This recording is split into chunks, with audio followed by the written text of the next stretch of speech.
This episode of Writing Excuses has been brought to you by our listeners, patrons, and friends. If you would like to learn how to support this podcast, visit www.patreon.com/writingexcuses. Season 20, Episode 16.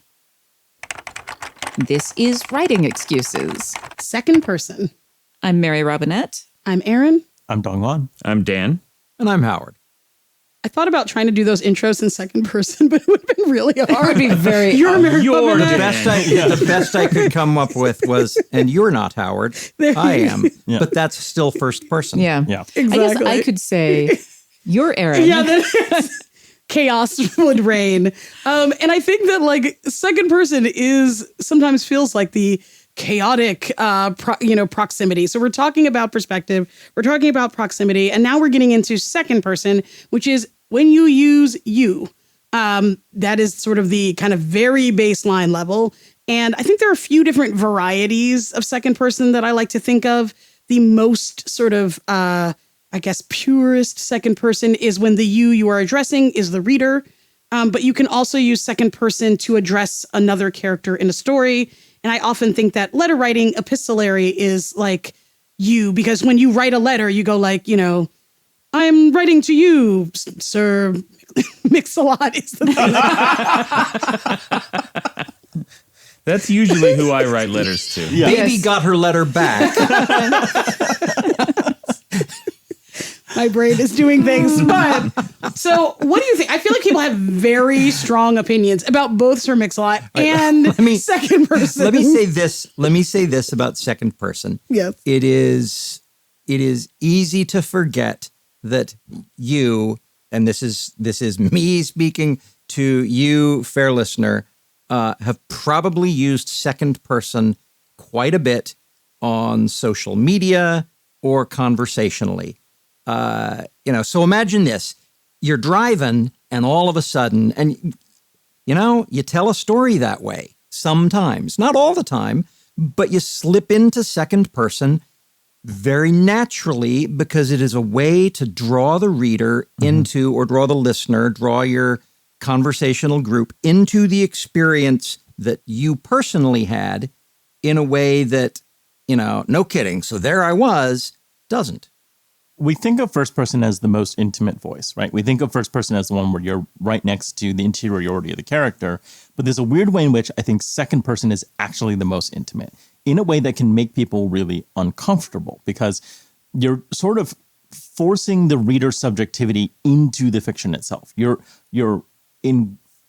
integrating the person who's reading the story into the experience of being in the story in a way that can be a little disorienting or really fun for the reader, right? Like, we've been talking about second person epistolary. Part of why I think This Is How You Lose the Time War hits so hard is that the romance is built over a series of second person direct address letters, right? And so the reader is the one who's sort of feeling romanced by these characters talking to each other, even though we know Red and Blue are talking to each other, but that's all being passed through the reader's experience. And I think that is, there's a distinction between second person where you're addressing another character and the reader can participate and choose to be part of that character.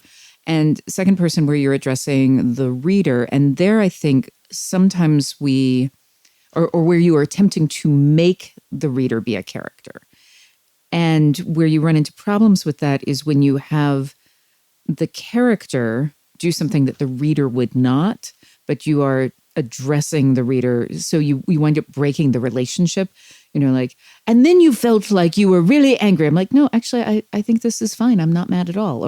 And then you went down the long, dark stairs. I'm like, no, I did not go down the long, dark stairs. Absolutely 100% no.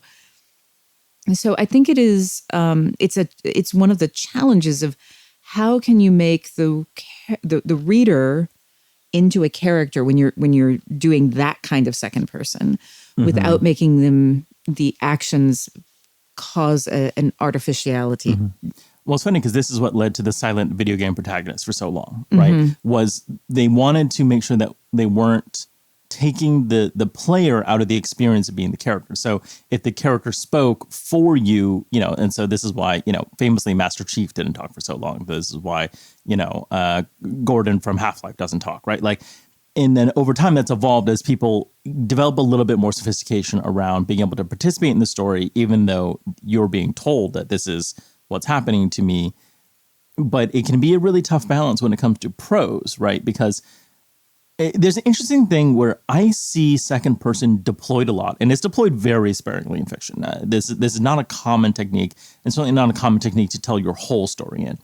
But the ones where I find it really interesting is I noticed a wave of fiction at one point that was all being told from marginalized perspectives, that was all using the second person in really challenging ways.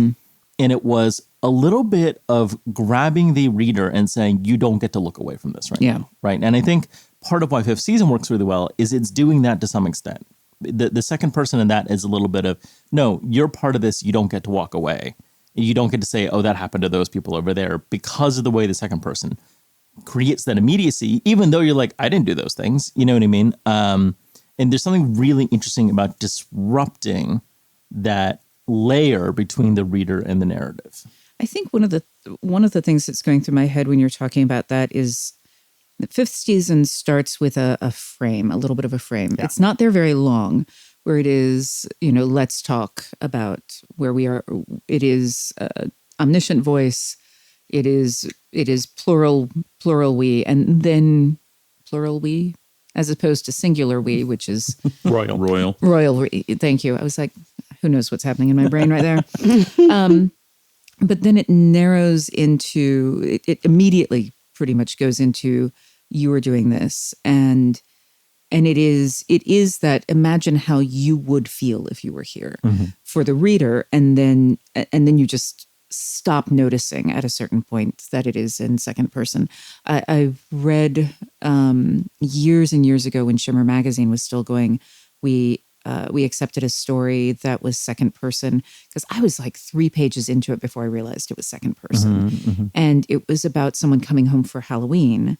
And it starts with a little bit of this very voice-driven opening, and then it drops into second person. You get home and you can smell all of these things, but it's starting with common experiences, things that it's easy to relate to kind of lead you into it.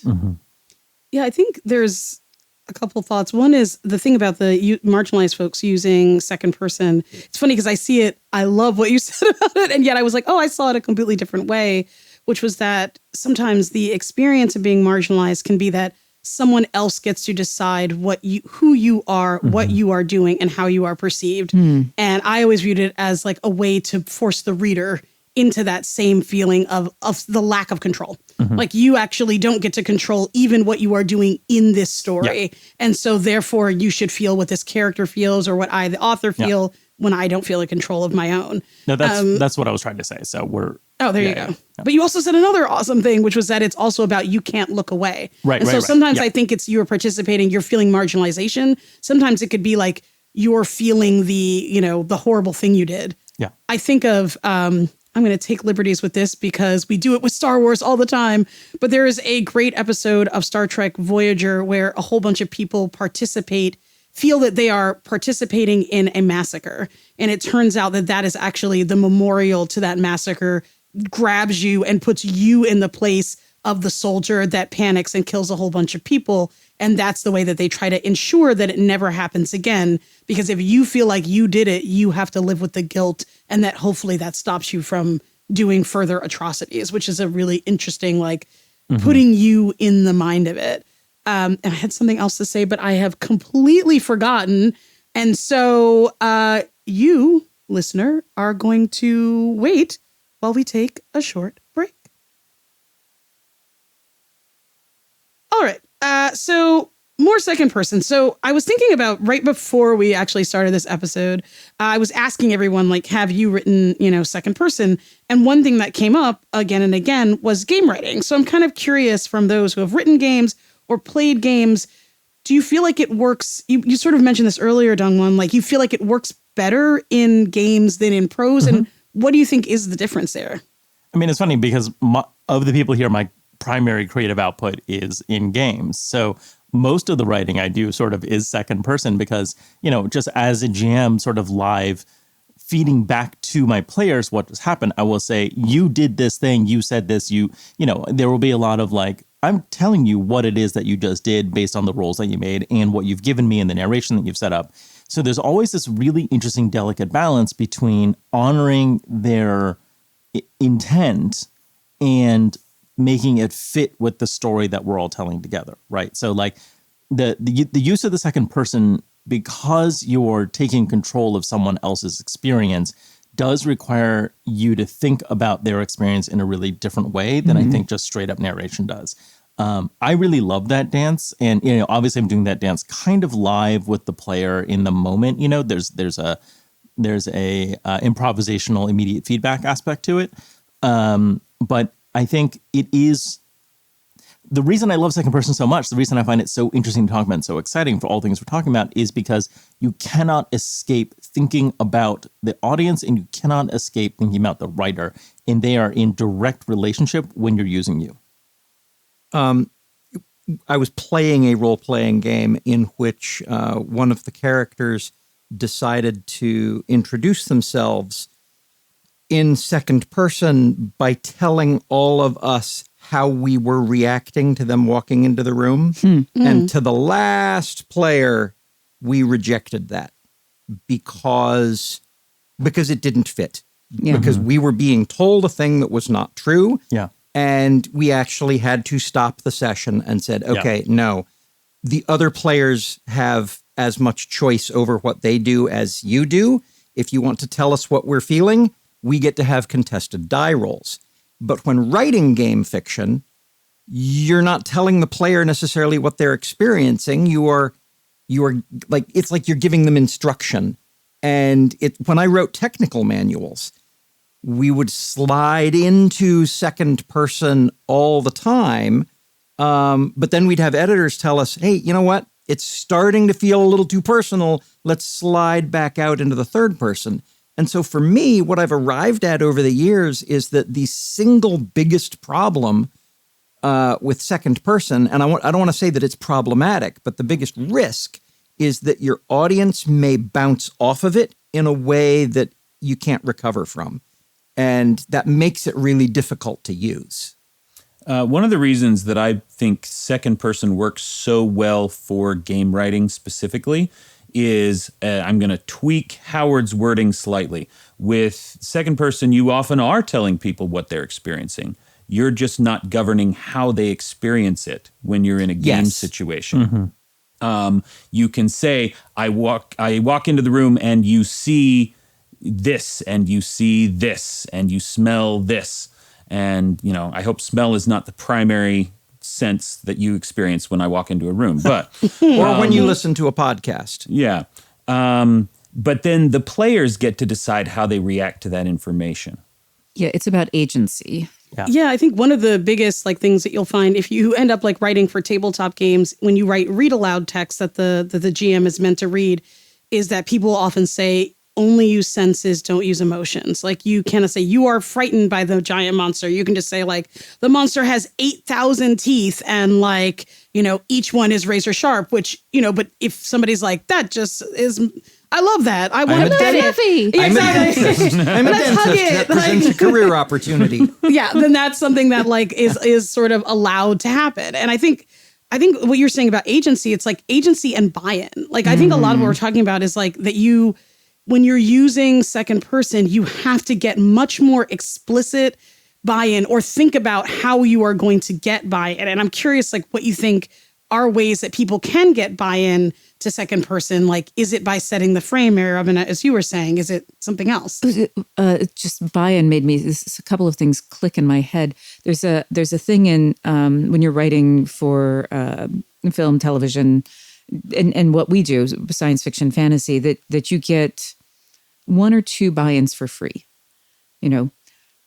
People can live under the water and have fishtails. We buy in. Witches can steal your voice. We buy in. Storms rise out of nowhere. Nah. The more you ask them to buy in to things that are off from their experience, the harder it is to sell. And I think that may be also, I wonder if that also plays out in second person, that you can do one or two, like, I'm going to have you do this thing that you would not do. And you'll give me one or two of them for the sake of the story. But the more I do, the more disconnected you feel from the story. The more often I take your agency away, the more often I tell you how you are reacting. There's a world building trick that I've come to refer to as the trust fall. Trust fall is a group exercise where you build trust, quote unquote, by catching someone who's falling. As a writer, the trust fall is the simple and easy. I'm going to tell you a thing that you already know to be true, and I'm going to state it as truth, so that you trust me to be a writer who tells you things that are true. And by doing that, you build trust. I mean, you shouldn't trust me as a writer because I'm a liar who's going to lie a lot. But by building that trust early on, you can purchase for yourself maybe a little extra buy-in for when you need it. It looks like you were going to say something before, Dongwon, but... If I was, I have forgotten it. I'm sorry. And that's an example of using second person to try to force someone to do a thing that they don't want to do. Your face says that you want to talk, but your heart says... You know something else that... Oh, you do have it I now. do have something now. One of the things I really love about second person, while we're on this sort of like how to get this buy-in component, is the way second person allows you to use voice in a really different way than other formats. Because it's a direct address, because somebody is speaking to somebody, even if it's an unnamed narrator, it demands a more consistency of voice than you would get in third person omniscient, for example, where you can slide around from different thing to different thing. Because now that I'm talking to you, somebody is talking to somebody is writing to somebody. And so there's a difference in it forces the narration into a character in your story in a really different way as well, right? There is a storyteller. If there is a you, then there is an I. And so I think it allows certain things. That's why one of my favorite things to see in stories is when the narrator is suddenly revealed to be a character and I am suddenly revealed to be an audience to that character's speech or someone in the story, right? Which is, as we talked about with fifth season, as we've seen in other things, the sudden reveal of what I thought was just narration is actually a character is a thing that I always find truly delightful and exciting. You reminded me of one of my favorite books, which is The Sun, the Moon, and the Stars by Stephen Bruce, and it's throughout it's two stories that appear to be completely unrelated. It's third person, but at the end of each chapter, he says "bones?" ? That's the last thing, and it takes a while before you deep into the book, the narrator says that. It's first person. Actually, I take that back. It's first person before the narrator says that they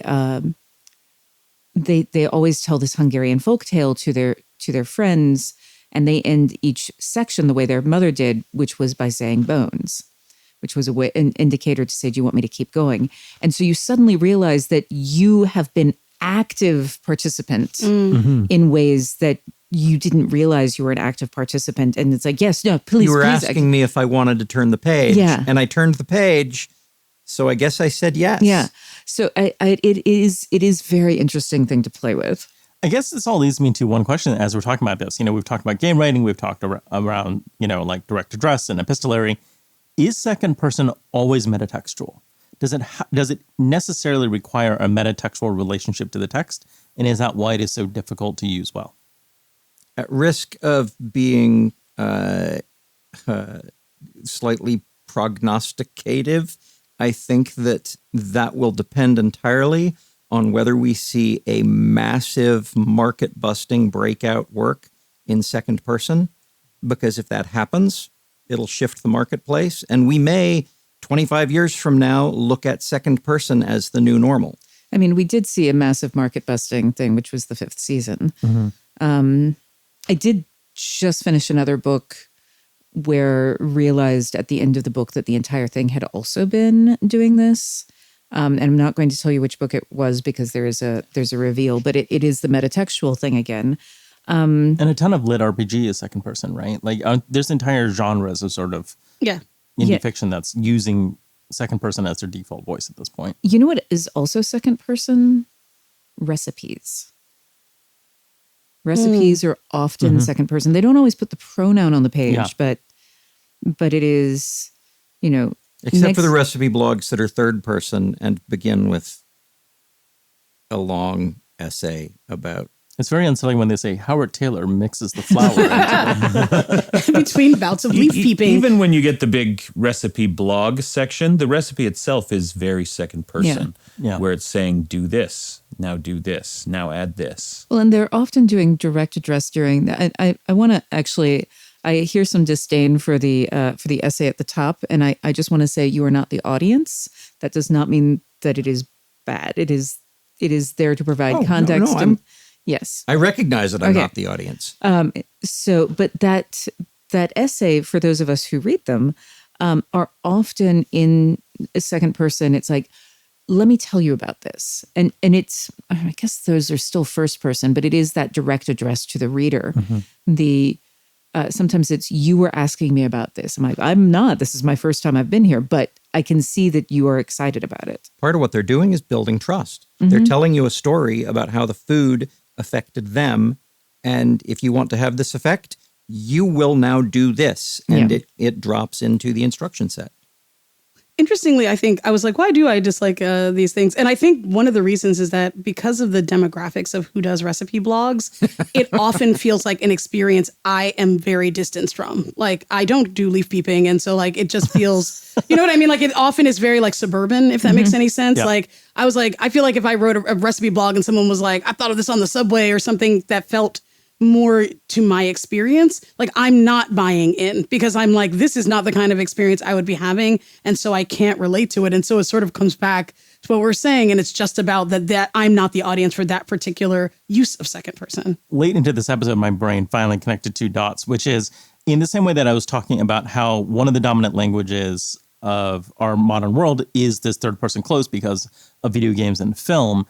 One of the dominant languages of our world is second person because of influencer videos. TikTok, Instagram Reels, YouTube, those are all second person address. Those are all person talking straight into camera to me and me feeling that relationship and that connection.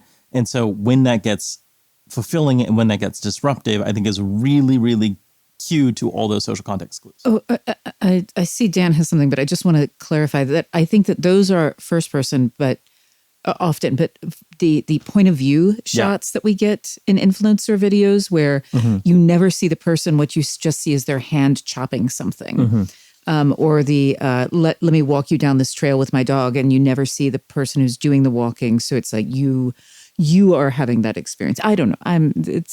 Video is a totally different medium. What were you going to say, Dan? I was just going to expand the kind of the internet communication beyond just influencer videos, because a lot of it, for example, with the recipe blogs, a lot of that is framed as you've been asking for this because it is in conversation with their comment section. And I feel like we get that a lot in the internet. You've been talking about this. I've been saying this. Your response was this.